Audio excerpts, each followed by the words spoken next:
Ai ai, a Covid-19.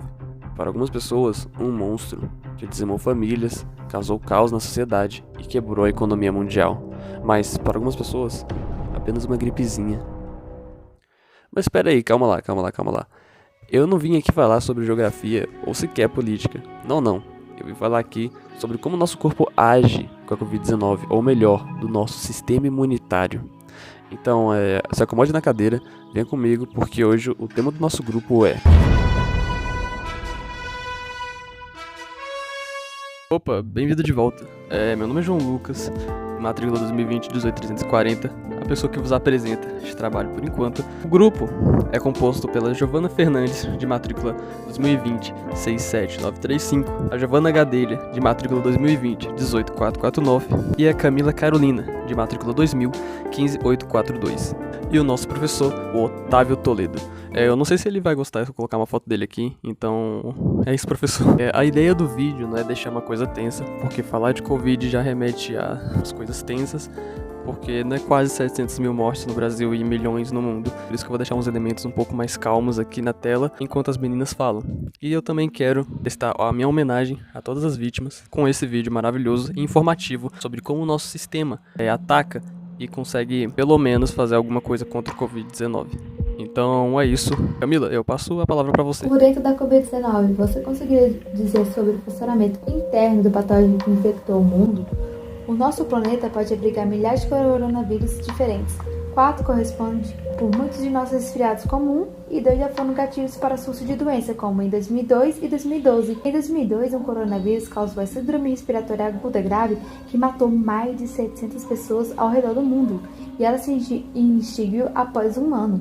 Já em 2012, é totalmente diferente, pois outra cepa originou a síndrome respiratória do Oriente Médio, ceifando mais de 800 vidas, e diferente da de 2002, ainda está circulando por aí. O mais recente é a Covid-19, que em 2020 ela foi capaz de gerar uma pandemia muito mais fatal, em parte porque permanece indetectável por bastante tempo depois que infecta alguém. Uma pessoa do coronavírus de 2002 não transmitia até 24 horas ou 36 horas depois de apresentar sintomas como a febre e a tosse. Mas já a Covid-19 pode transmitir o vírus antes de exibir sintomas claros. O vírus pode permanecer indetectável do corpo humano porque esse genoma produz proteínas que fazem com que o nosso sistema imune demore a soar o alarme. Enquanto isso, as células pulmonares morrem à medida que o vírus se produz secretamente, isso causando aqueles problemas respiratórios, né? E quando o nosso sistema imune finalmente escuta o alerta, ele pode entrar num estado de hiperatividade, sufocando justamente aquelas células que estão tentando salvar. Então, a seguir adiante, explicarei que a Covid, como que ela se infiltra em células humanas, fazendo a questão das cópias de si mesma e rompe para fora a fim de penetrar em muitas células, ampliando a infecção, e como o sistema imune normalmente tentaria neutralizar essas partículas, né, virais, e como a Covid-19 é capaz de bloquear esse esforço. Então eu separei em 6 partes, explicar cada uma. E mais pra frente vai ver como que as drogas e as vacinas são importantes, porque elas são capazes de vencer e derrotar esses invasores. A primeira é que ela se liga a uma célula pulmonar, né, que quando uma proteína S, né, que é a espícula do vírus, se prende a uma receptor AC2, uma enzima protease cliva, isso libera um mecanismo de fusão, né, que já causa a questão da penetração, que é a segunda fase. Essas membranas dos vírus e da célula pulmonar se fundem, permitindo que o RNA viral entre para dentro do corpo da célula, né, que causa a replicação, que é a terceira fase. Uma vez que o RNA viral esteja dentro de uma célula, o vírus usa o seu próprio mecanismo copiador do RNA, que é chamado de polimerase, para produzir réplicas de RNA dentro de vesículas e produzir mais proteínas virais, né? E isso chega à quarta fase, que é romper para fora. E com essas vesículas contendo vírus recém-formados, eles se fundem com a membrana celular, abrindo um canal que permite que os patógenos saiam. E com isso, tipicamente morrem em decorrência disso, sabe? Porque seus recursos foram esgotados, depauperados e é morta pelo sistema imune.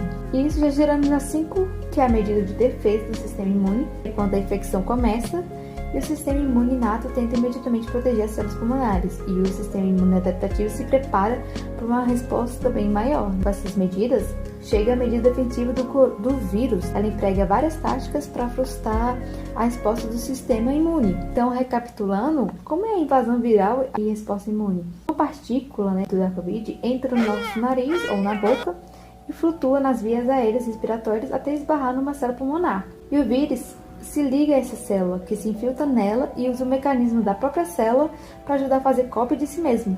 Rompe para fora, deixando a célula como morta e penetra em outras. E com essas células infectadas enviam sinais de alarme ao sistema imune a fim de tentar neutralizar ou destruir os patógenos, mas o vírus ele pode impedir e interceptar esses sinais, ganhando tempo para replicar e amplamente antes que uma pessoa apresente esses sintomas. Me chamo Giovana Fernandes e vou falar um pouquinho a respeito da intervenção com droga e vacinas na Covid-19. Mas primeiro, vamos entender o que são as vacinas. As vacinas, elas são os meios mais seguros e eficazes de nos protegermos contra certas doenças infecciosas. E elas são obtidas a partir de partículas do próprio agente agressor, sempre numa forma atenuada ou inativa, ou seja, morta. Quando o nosso organismo ele é atacado por um vírus ou a bactéria, o nosso sistema imunológico dispara uma reação em cadeia com o objetivo de frear a ação desses agentes estranhos. Ou seja, a vacina ela é uma preparação biológica que fornece imunidade adquirida ativa para uma doença particular, preparando o sistema de defesa para uma rápida e eficaz combate a uma futura infecção. No início da pandemia até hoje, os laboratórios comerciais e universitários investigam em medicamentos para combater a Covid-19.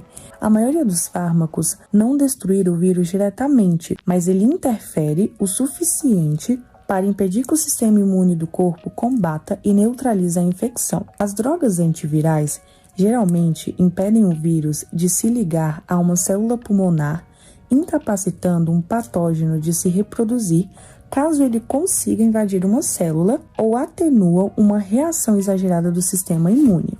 Vamos falar um pouquinho dos objetivos das drogas. Um dos primeiros objetivos é impedir o vírus de entrar numa célula, ou seja, um fármaco ele vai se prender à enzima protease e impedi-la de cortar ou clivar a proteína S para que o vírus não possa se fundir com a célula. Vai também estimular a produção de vírus defeituosos, interferindo assim na enzima polimerase do RNA viral, juntamente com outra enzima chamada exon, para corrigir esses vírus, neutralizando ou incapacitando esses patógenos. Vai também desativar o vírus, ou seja, ele vai interferir em proteína de células pulmonares, da quais os vírus precisam, como também irá reduzir uma resposta hiperimune, ou seja, as células imunes podem destruir demasiadas células pulmonares, criando uma quantidade suficiente de resíduos mucosos para sufocar os pulmões, forçando assim as vítimas a serem colocadas em ventiladores. A superprodução de uma proteína de alarme ou uma citocina, tal como a interleucina C, pode levar as células imunes a um estado de hiperatividade. As drogas, nesse caso, poderiam inibir alguma das citocinas ao se ligarem a elas. Vamos falar um pouquinho também da preparação de anticorpos. A versão vacina de um vírus SARS-CoV-2 contém várias moléculas chamadas antígenos que pertencem a um vírus real. As células T colaboradoras se ativam para ajudar os linfócitos B e instruir as células T exterminadoras ou assassinas. Algumas das células B e células T colaboradoras se transformam em células de memória que armazenam as instruções para depois agirem rapidamente, acionando ou colocando células B e T em ação durante uma infecção. O genoma do SARS-CoV-2 é um filamento de RNA de cerca de 29.900 bases de comprimento. Muitas mutações podem ocorrer durante a replicação. O SARS-CoV-2 é capaz de revisar e corrigir as suas cópias. Eles também apresentam genes acessórios, que são sequências curtas e incomuns que estão agrupadas com genes que codificam as proteínas estruturais. E acredita-se que esses genes ajudam os vírus a se esquivar do sistema imune.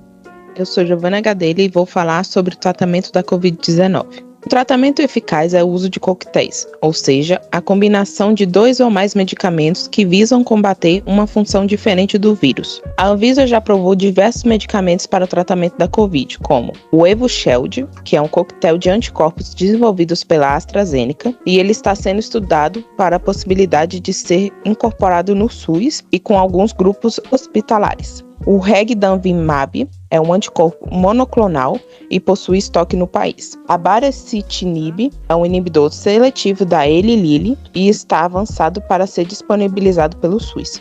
O Remdesivir É um antiviral injetável da Gilead, porém possui um custo muito elevado para ser incorporado na rede pública. Uma medida de controle necessária do Covid-19 é continuar tomando as medidas de segurança indicadas pela Anvisa. Algumas pessoas mais novas não tomam o devido cuidado por pensarem que não terão complicação devido à sua pouca idade. Porém, mesmo os assintomáticos podem desenvolver doenças graves e definitivas. Lembrando que todas as músicas, vídeos, GIFs e imagens usados para a confecção do vídeo estão reservados pela Lei dos Direitos Autorais e também no Fair Use do YouTube. Inclusive eu vou deixar os créditos na descrição do vídeo. E muito obrigado por todos que viram até aqui. Espero que tenham gostado e aproveitado o conteúdo que tem no vídeo. E deu um trabalho, então se quiserem deixar um feedback aí no comentário, um gostei também, a gente agradece. Então eu vou me despedindo de vocês por aqui. Até a próxima.